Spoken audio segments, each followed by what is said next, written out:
الحمد لله نحمده ونستعينه ونستغفره ونؤمن به ونتوكل عليه ونعوذ بالله من شرور أنفسنا ومن سيئات أعمالنا. من يهده الله فلا مضل له ومن يضلله فلا هادي له. ونشهد أن لا إله إلا الله وحده لا شريك له. ونشهد أن سيدنا ومولانا محمدا عبده ورسوله. أما بعد، علماء کرام، ارباب سیاست اور قرب و جوار سے آندھرا پردیش سے آئے ہوئے لاکھوں فرزندان توحید، میں آپ حضرات کا بڑا ممنون و مشکور ہوں کہ آپ جمعیت علماء ہند کی آواز پر اپنے کاروبار اور اپنی مشغولیتوں کو چھوڑ کر دیوانہ وار اس اجتماع میں لاکھوں کی تعداد میں شرکت کے لیے تشریف لائے. جمعیت علماء ہند کوئی سیاسی جماعت نہیں ہے. اقتدار کی کرسی پر کون بیٹھتا ہے، کون جاتا ہے، کون الیکشن لڑتا ہے، کون الیکشن میں کامیاب ہوتا ہے، کون ناکام ہوتا ہے، جمعیت علماء ہند کو ملک کی آزادی کے بعد سے اس سے کوئی دلچسپی نہیں ہے. لیکن ہم ایک جماعت اور مذہبی جماعت ہے. ہمیں ملک سے محبت ہے. ملک ہمارا ہے. ہمارے آباء و اجداد ہزاروں سال سے اس ملک میں رہتے چلے آئے ہیں.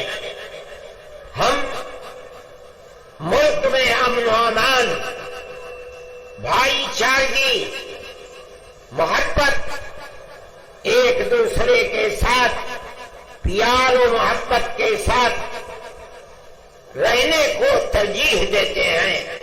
اور ہم یہ سمجھتے ہیں کہ جب تک ملک میں پیار و محبت رہے گا ملک چلے گا اور عزت و آبرو کے ساتھ چلے گا. اگر پیار و محبت کو آگ لگ گئی، ایک دوسرے کے دکھ اور سکھ میں شریک ہونا چھوڑ گیا تو یہ ملک برباد ہو جائے گا، تہس نہس ہو جائے گا. ہم نے اسی لیے آپ کو دعوت دی تھی.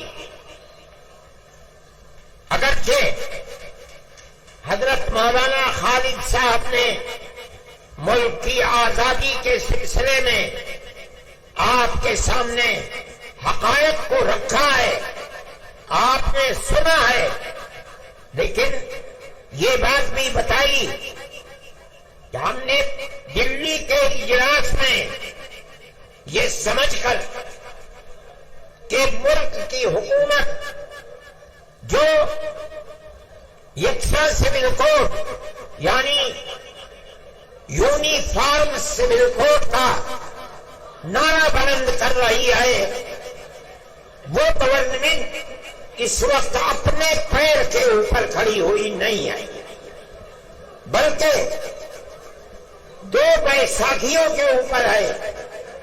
ایک بیساکھی بہار میں نتیش گورنمنٹ آئے اور دوسری بیساکھی آندھرا پردیش کے اندر چندرا بابو نائیڈو جی کی بیساکھی آئی. ہم یہ چاہتے تھے کہ ہم ان دونوں پارٹیوں کو یہ بتائیں کہ ملک کے اندر جب تک ملک کے دستور کی حفاظت نہیں کی جائے گی اس وقت تک ملک اپنے پیر پر کھڑا نہیں رہ سکتا. ہم نے ایک اجلاس بہار میں کیا یہی چیز بتانے کے لیے. ہم نے دلی کے اجلاس میں یہ بات کہی تھی کہ ہم چندرا بابو نائیڈو جی کا جو وطن ہے ہم کڑپا کے اندر اجلاس کریں گے اور اس جلسے کے اندر 5 لاکھ آدمی جمع ہوں گے. اگرچہ جمعیت علماء ہند نے آج سے پہلے کبھی ملک کی آزادی کے بعد ملک کی آزادی سے پہلے کڑپا میں کبھی کوئی ایسا اجتماع اور جلسہ نہیں کیا تھا. لیکن ہم یہ سمجھتے ہیں, ہمارا عقیدہ ہے, ہم اس بات کو جانتے ہیں کہ ملک کا مسلمان اپنے ملک کا وفادار ہے.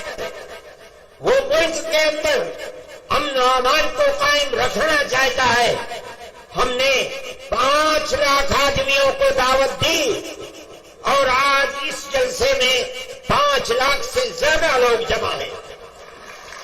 آنا جانا مشکل ہے, چلنا پھرنا مشکل ہے. مجھ کو شہر سے یہاں تک آنے میں 5 گھنٹہ لگ گیا, جبکہ کتنی گاڑیاں پولیس کی میرے ساتھ تھی. سارے راستے بند ہیں. میں یہاں آ گیا. میں خوش ہوں اس بات سے کہ آپ اتنی بڑی تعداد میں یہاں آئے. ہمارا جو جلسہ تھا, ہم نے جو بات 1 مہینے پہلے دلی میں کہی تھی وہ بات ہماری پوری ہو گئی.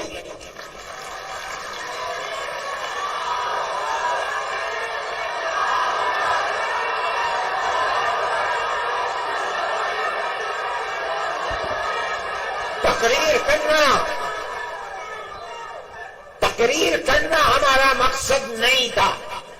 ہمیں تو گورنمنٹ کو یہ دکھلانا تھا, چندرا جی کی گورنمنٹ کو, کہ آپ جس صوبے اور اسٹیٹ کے چیف منسٹر ہیں وہاں کا مسلمان چاہتا کیا ہے.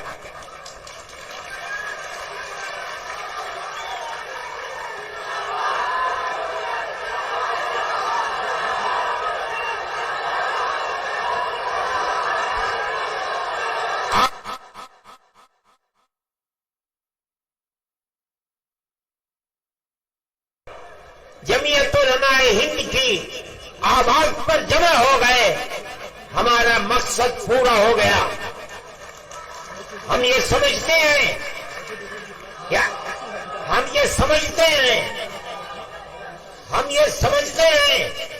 آپ کے یہاں جمع ہونے کی آواز صرف اس پردیشی میں نہیں, پورے ہندوستان میں نہیں, پوری دنیا کے اندر پہنچ رہی ہے.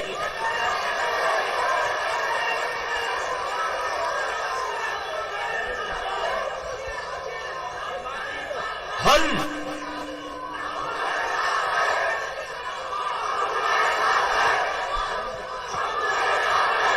جمعیت علماء ہند یقینی سمجھتی ہے کہ اللہ اگر چاہے گا تو یہ بل ریجیکٹ ہوگا, پاس نہیں ہوگا انشاءاللہ. آپ کی گورنمنٹ جن بیساکھیوں کے اوپر بی جے پی گورنمنٹ ٹکی ہوئی ہے, آپ کی گورنمنٹ اس آواز کے بعد جو آج آپ آواز دے رہے ہیں یقیناً اس بل کی مخالفت کریں گے.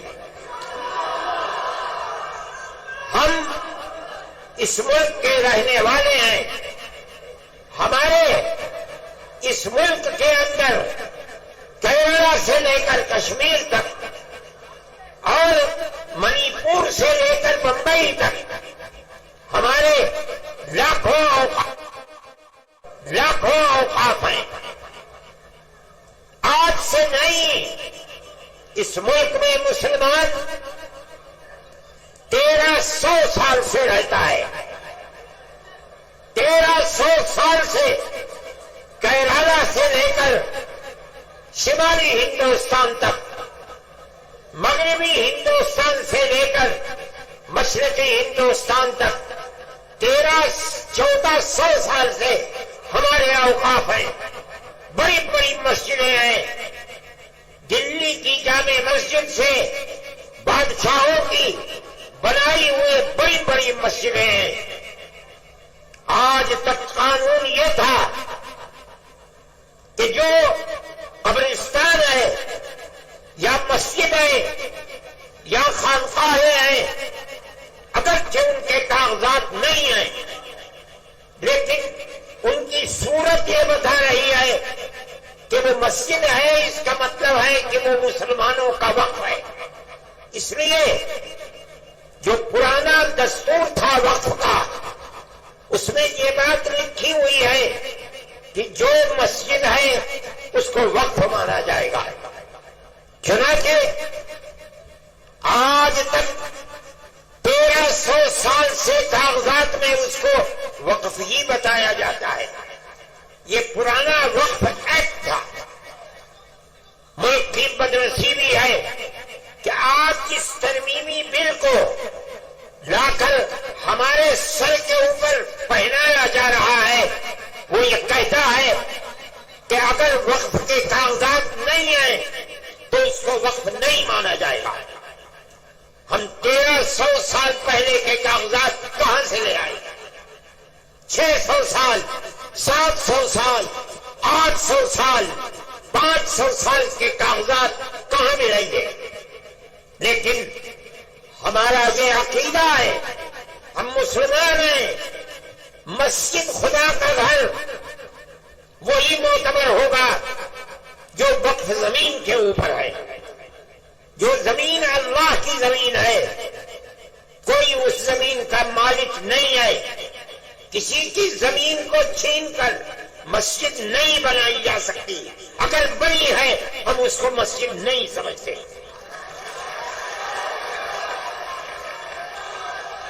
مسجد خدا کا گھر وہی ہے جو خدا کی زمین کے اوپر ہے. جو اللہ کی زمین پر نہیں ہے ہم اس کو مسجد نہیں مانتے. بابری مسجد کا مقدمہ 50 سال تک جمعیت علماء نے لڑا ہے. فیض آباد اجودھیا کی عدالت سے لے کر لکھنؤ تک، الہ آباد تک، اور الہ آباد سے سپریم کورٹ دلی تک کروڑوں روپیہ خرچ کیا تنہا جمعیت علماء ہند نے. ہم کہتے تھے کہ اکھاڑے والے یہ کہہ رہے ہیں کہ یہاں مندر تھا، بابر نے مندر کو توڑ کر مسجد بنائی ہے. ہم کہہ رہے تھے، ہم نے عدالتوں میں کہا، پلیٹ فارموں پر کہا، سپریم کورٹ میں کہا کہ اگر یہ قانوناً ثابت ہو جائے کہ بابر نے مندر کو توڑ کر رام مسجد بنائی ہے، ہم چھوڑ دیں گے. لیکن اللہ کو کچھ اور منظور تھا. مسجد کی کھدائی ہوئی کوئی چیز نہیں ملی. جب سپریم کورٹ کا فیصلہ آیا تو مکمل فیصلہ ہے، لکھا ہوا، اعلان ہوا اس کا کہ مسجد اپنی جگہ پر مسجد ہے، کسی مندر کو توڑ کر مسجد نہیں بنائی گئی.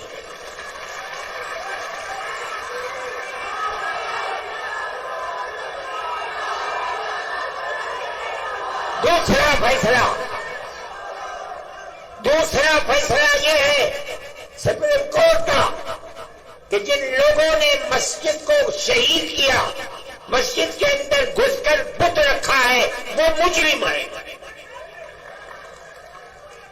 لیکن ہم یہ سمجھ رہے تھے کہ تیسرا فیصلہ اب یقیناً یہ آئے گا کہ مسجد مسجد ہے، مندر نہیں ہے، مسلمانوں کا حق ہے، لیکن تیسرا فیصلہ آیا کہ ہم مسجد اکھاڑے کو دیتے ہیں۔ ہم کچھ نہیں کر سکے، وہ ہماری سب سے بڑی عدالت ہے، لیکن ہمیں اس بات کی خوشی ہے کہ بابری مسجد مسجد تھی۔ ہندوستان کا سپریم کورٹ بتاتا ہے مسجد اپنی جگہ پر ہے۔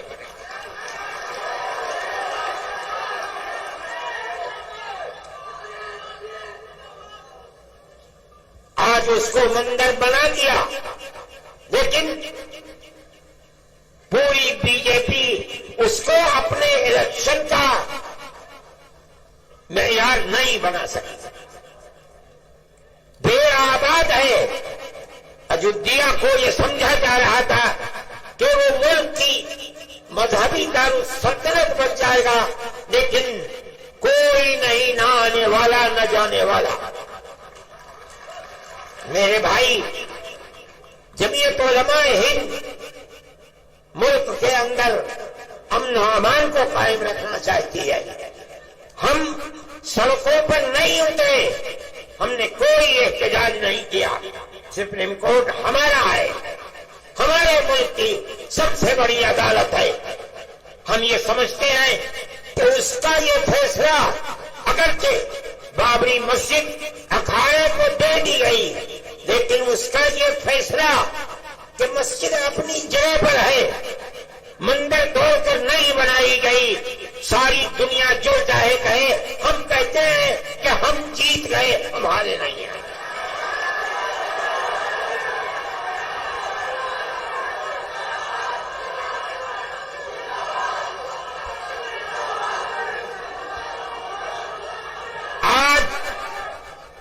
آج یہ مسئلہ وقف کا چلا دیا، ایک وقف کا قانون بنا ہوا ہے، ملک کی آزادی سے پہلے سے بنا ہوا ہے۔ اس کے اندر جمعیت علماء نے اپنے بڑے بڑے اجتماع کر کے اس کی کمزوریوں کو دور کرایا، اور آج وہ قانونی بل ہے۔ اس کے اندر یہ بات ہے وقف کا یوزر کہ جو وقف کی حیثیت سے، مسجد کی حیثیت سے، درگاہ کی حیثیت سے، خانقاہ کی حیثیت سے، قبرستان کی حیثیت سے 100، 200، 3، 4، 5، میں کہتا ہوں 1300 سال سے چلا آ رہا ہے، اس کے کاغذات ہیں یا نہیں ہیں؟ چونکہ اس کی صورت وقف کی ہے، اس کی صورت عبادت گاہ کی ہے، سینکڑوں سال پرانا ہے، اس لیے اس کو وقف ہی مانا جائے گا۔ اسی قانون پر عدالتوں کے فیصلے ہیں، وقف کونسل کے فیصلے ہیں، وقف بورڈ کے فیصلے ہیں۔ کیوں؟ اس لیے کہ ہندوستان میں مسلمان اسلام کا ماننے والا ہے۔ قانون یہ ہے کہ جو وقف ہے وہ وقف ہی رہے گا، جس کی صورت وقف کی ہے اگرچہ اس کے کاغذات نہ ہو، اس کو وقف ہی مانا جائے گا۔ آج تک اسی کے اوپر عمل ہو رہا ہے۔ آج یہ ترمیمی بل، میں جس کی صورت کو برا سمجھتا ہوں، وہ ترمیمی بل یہ آ رہا ہے کہ اگر کاغذات نہیں ہیں اس وقف کو وقف نہیں مانا جائے گا۔ اس کا مطلب ہے کہ گورنمنٹ اس کو کھا جائے گی۔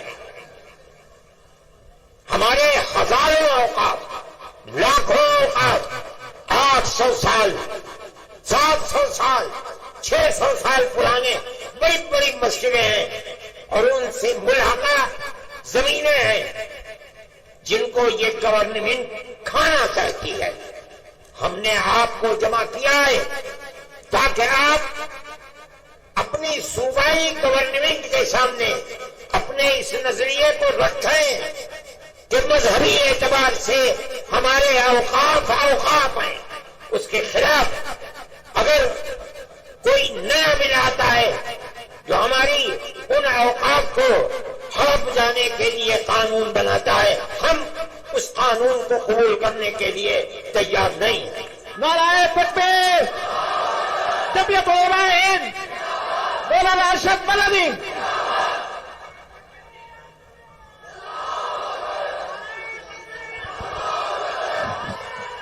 اب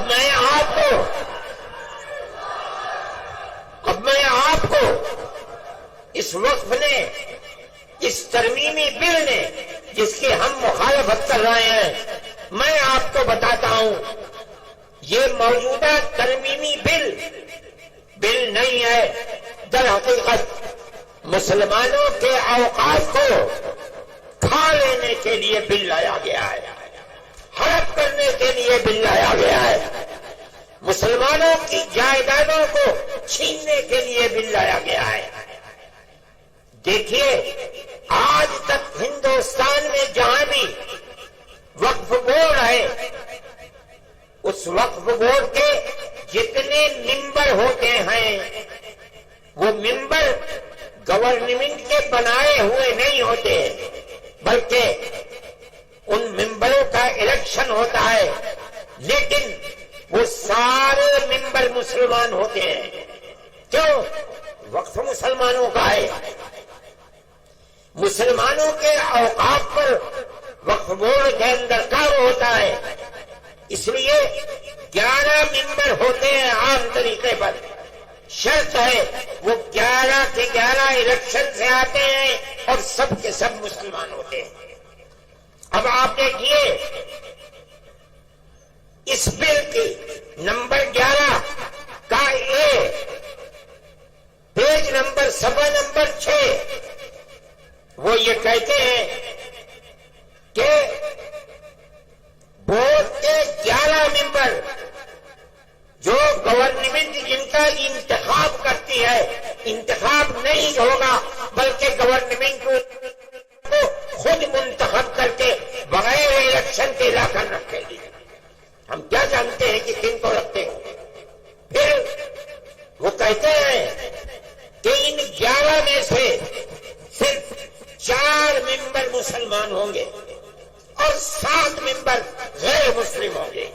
وقف ہمارا ہے، ہمارے باپ دادا کا ہے، ہماری زمینیں ہیں، وہ جو 7 ممبر زیادہ ہیں اور وہ مسلمان نہیں ہیں، وہ کیا جانے کہ وقت کی حفاظت کس طرح ہوگی۔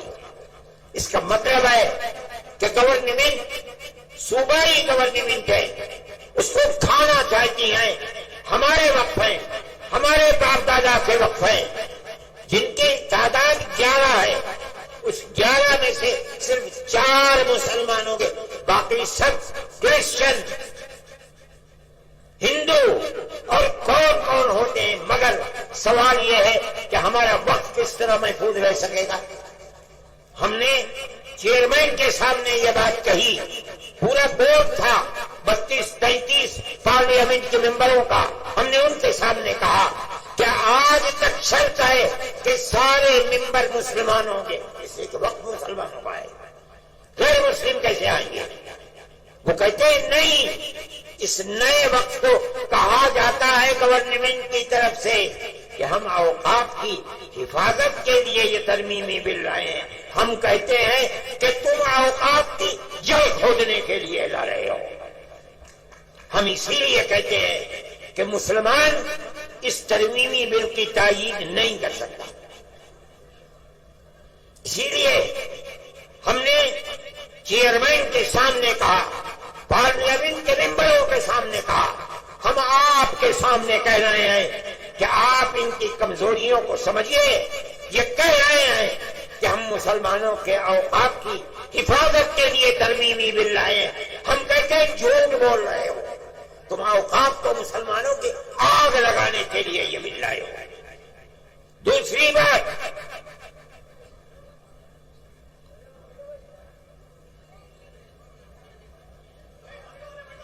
وقف کاؤنسل کے اندر یہ دفعہ نمبر 9 بل کی صفحہ نمبر 5 سینٹرل وقف کاؤنسل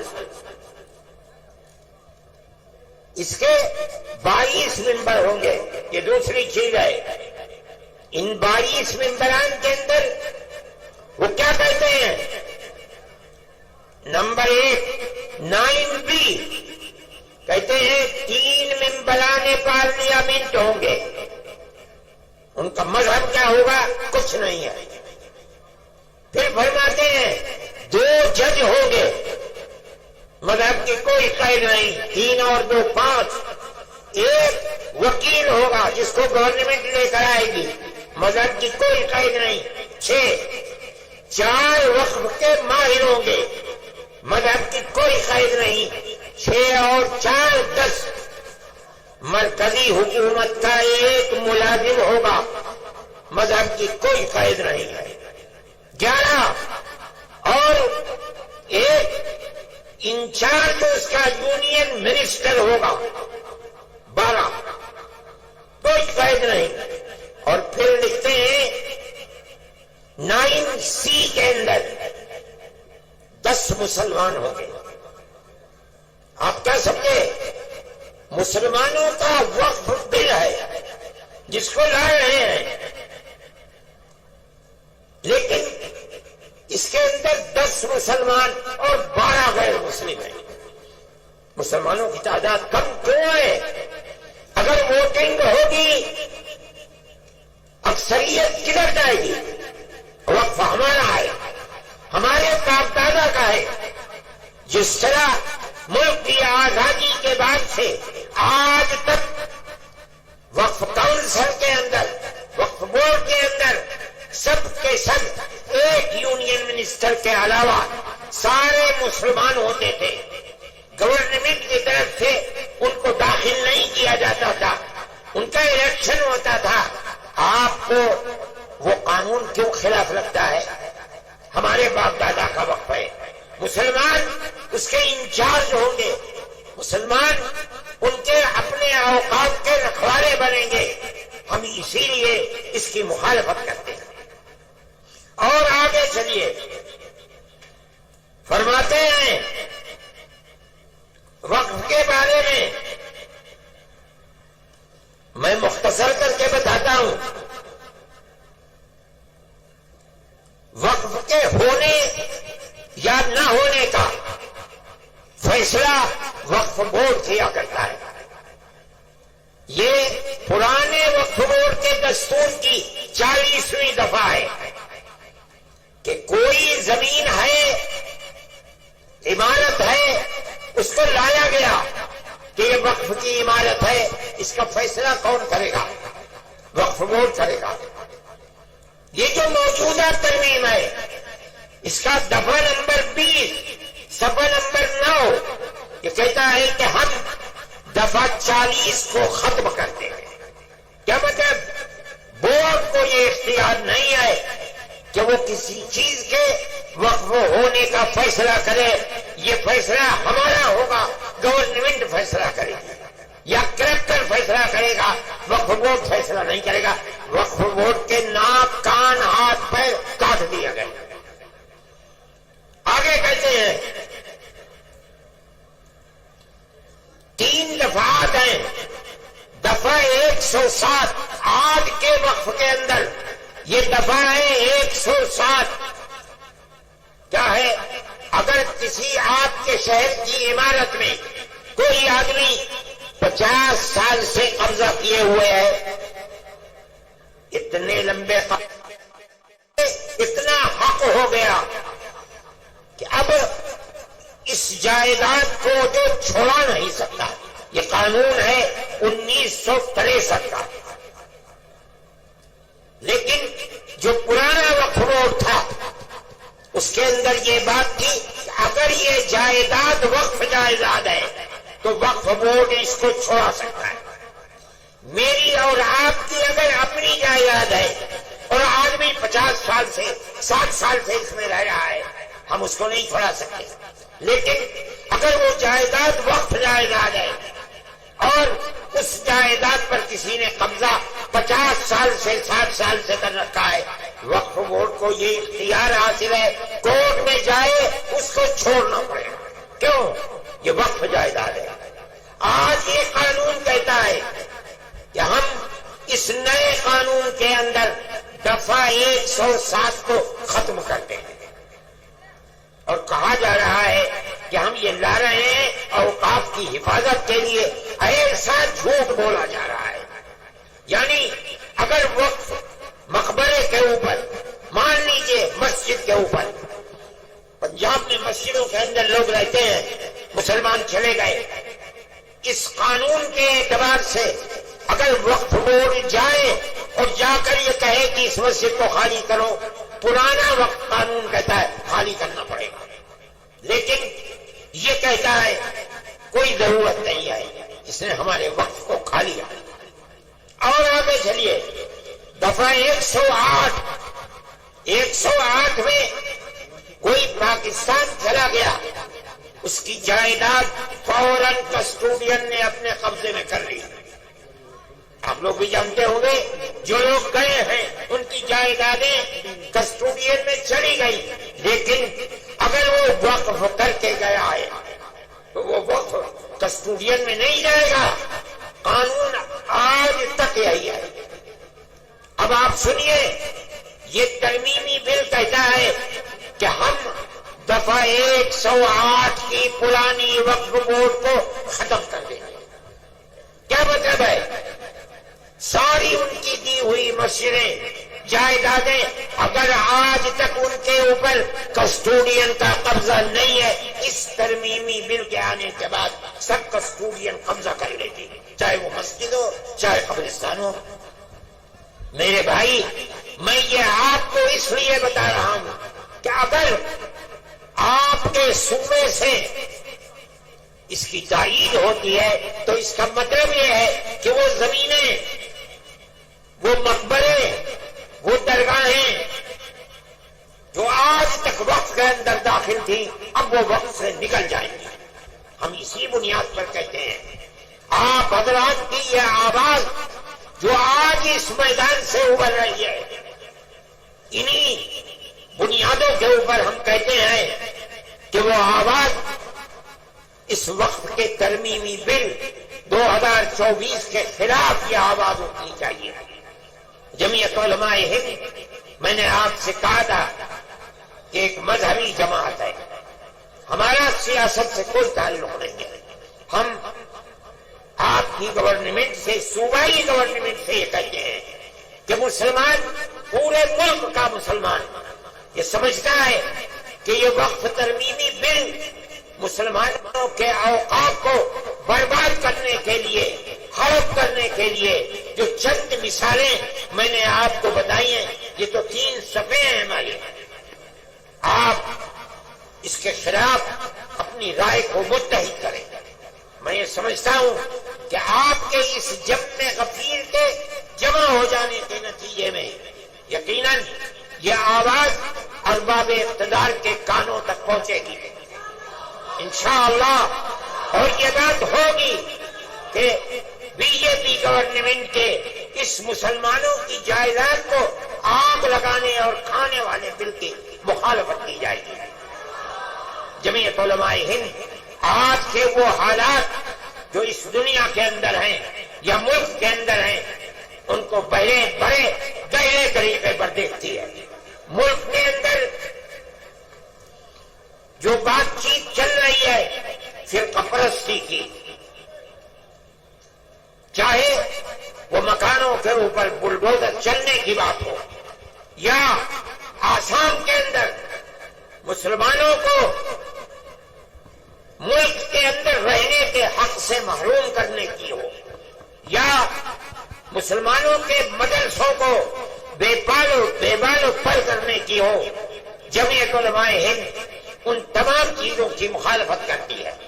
اسی طرح ہم فلسطین کے مسئلے کو، اگرچہ ہمارے ملک کے پرائم منسٹر نے پہلے دن یہ بات کہی تھی کہ فلسطین کے لوگ دہشت گرد ہیں، میں نے اس وقت یہ بات اخبارات میں دی تھی اور میڈیا کے اندر دی تھی کہ مجھے افسوس ہے کہ ارباب اقتدار یہ نہیں جانتے کہ مسئلہ کیا ہے۔ مسئلہ تو صرف اتنا ہے کہ اسرائیل کو یورپ اور امریکہ نے خلافت اسلامیہ ترکیہ کو توڑ کر اسرائیل کو جنم دیا. بیت المقدس اس میں نہیں تھا. اس کے بعد امریکہ یورپ نے مل کر اسرائیل میں اپنی فوجیں بھیج کر فلسطین کے اوپر قبضہ کیا, بیت المقدس پر قبضہ کیا, ہزاروں آدمی مارے گئے. بیت المقدس پر قبضہ کیا, فلسطین کو اپنا غلام بنا لیا. اس کے بعد پھر شام کے اوپر حملہ کیا اور گولان کی پہاڑیوں پر قبضہ کر کے یہودیوں کی بستیاں بسا دی. اگر یہ کہتے ہو کہ فلسطینی دہشت گرد ہیں, آزادی کی لڑائی نہیں ہے, تو ماننا پڑے گا کہ جواہر لال نہرو جنہوں نے یہاں آزادی کی لڑائی لڑی ہے وہ بھی دہشت گرد تھے. ماننا پڑے گا گاندھی کی دہشت گرد تھے, ابوالکلام آزاد دہشت گرد تھے. اس کا مطلب ہے کہ تم کچھ نہیں جانتے. ان کا موقف بدلا. اب وہ یہ کہتے ہیں کہ ہم فلسطینیوں کے ساتھ ہیں. ہم یہ سمجھتے ہیں کہ جو کچھ اسرائیل کر رہا ہے وہ تنہا اسرائیل نہیں ہے. پورے امریکہ کی طاقت, امریکہ کے اسلحے, امریکہ کے بمبار طیارے, سب کچھ اسرائیل کے ساتھ ہیں. اور مسلمان بچوں کو, عورتوں کو, بوڑھوں کو, جوانوں کو مارا جا رہا ہے اور ان کو بھوک کی تپش کے اندر ان کی جان نکالی جا رہی ہے. ہم اس کے مخالف ہیں. ہم یہ سمجھتے ہیں کہ جو دنیا کے اندر ہو رہا ہے دنیا مخالفت کر رہی ہے. وہ اسرائیل کو ظالم سمجھتی ہے, لیکن اس کے باوجود بھی اسرائیل کا معاملہ تھمنے کو نہیں آ رہا ہے. ہم مخالف ہیں. دنیا میں سب کو جینے کا حق ہے, اسی طریقے سے فلسطینیوں کو بھی جینے کا حق ہے. دوسری بات, ہم یہ بات کہتے ہیں کہ ملک کا دستور جمعیت علماء کے لوگوں کا بنایا ہوا دستور ہے. مولانا ابوالکلام آزاد, مفتی کفایت اللہ, مولانا حسین احمد مدنی, مولانا حسرت موہانی, یہ وہ لوگ ہیں جو ہندوستان کے دستور کو بنانے کے اندر شریک ہیں. اس لیے کہ جیسے جیسے ملک کی آزادی قریب آتی تھی جمعیت علماء بار بار کہتی چلتی تھی ہم سے وعدہ کرو کہ ملک جب آزاد ہوگا تو ملک کا دستور سیکولر دستور ہوگا. گاندھی جی, موتی لال نہرو, جواہر لال نہرو, گووند ولبھ پنت, لوگ وعدہ کرتے چلتے تھے, پوری کانگریس, کہ ملک کا دستور سیکولر دستور ہوگا. وہ دستور کی دفعات جن کے اندر مذہب کو زندہ رکھنے اور زندگی کے ساتھ ضمانت دی گئی ہے, مولانا ابوالکلام آزاد, حسرت موہانی, مفتی کفایت اللہ کی بنائی ہوئی دفعات ہیں. آج ان دفعات کو یہ کہا جا رہا ہے کہ یہ دفعات بڑھائی ہوئی دفعات ہیں. کسی کو کچھ پتا نہیں ہے. آج جو لوگ اقتدار پر ہیں انہیں پتا نہیں کہ ملک کی آزادی میں قربانی کنہوں نے دی ہے, ملک کا دستور کیا کہہ رہا ہے, انہیں کسی چیز کا پتا نہیں. مجھے حیرت ہوئی جس دن پٹنے میں ہمارا جلسہ تھا, مجھے لوگوں نے پرائم منسٹر کا ویڈیو سنایا جس میں پرائم منسٹر یہ کہہ رہے تھے کہ ہندوستان کے دستور کے اندر کہیں وقف کا ذکر نہیں ہے. میں نے اپنے سر کو پیٹا. ملک کا وزیر اعظم یہ کہتا ہے, اس کا مطلب یہ ہے, میں نے کہا کل کو تم کہنے لگو گے کہ ملک کے دستور کے اندر حج کا کوئی ذکر نہیں ہے, پرسوں وہ کہو گے کہ ملک کے دستور میں نماز کا کوئی ذکر نہیں ہے, اگلے دن کہو گے کہ ملک کے دستور میں روزے کا کوئی ذکر نہیں, مسجد کا کوئی ذکر نہیں. ارے اللہ کے بندے, اسلام اور مذہب کی ضمانت ملک کے دستور میں دی گئی ہے. یہ ہمارا مذہب ہے. مگر میں کیا کہوں, میری سمجھ میں نہیں آتا کہ آج جو لوگ اقتدار کی کرسی پر بیٹھے ہیں انہیں مذہب ہی کا نام نہیں آتا, نہ وہ کچھ جانتے ہیں. ہمیں ہمارے مذہب کی ضمانت دی گئی ہے. ہم اس ملک میں زندہ ہیں, یہیں مریں گے, یہیں پیدا ہوئے ہیں. جمعیت علماء ہند مولانا ارشد مدنی ہندوستان نعرہ تکبیر آئین ہند. اپنے مذہب کے ساتھ زندہ رہیں گے. ہمارا ایمان ہے, ہمارا مذہب مرنے والا مذہب نہیں ہے. جنہوں نے ہمارے مذہب کو مارنے کے لیے اپنے تیر و تفنگ چلائے ہیں, وہ خود مٹ گئے مذہب اسلام سے.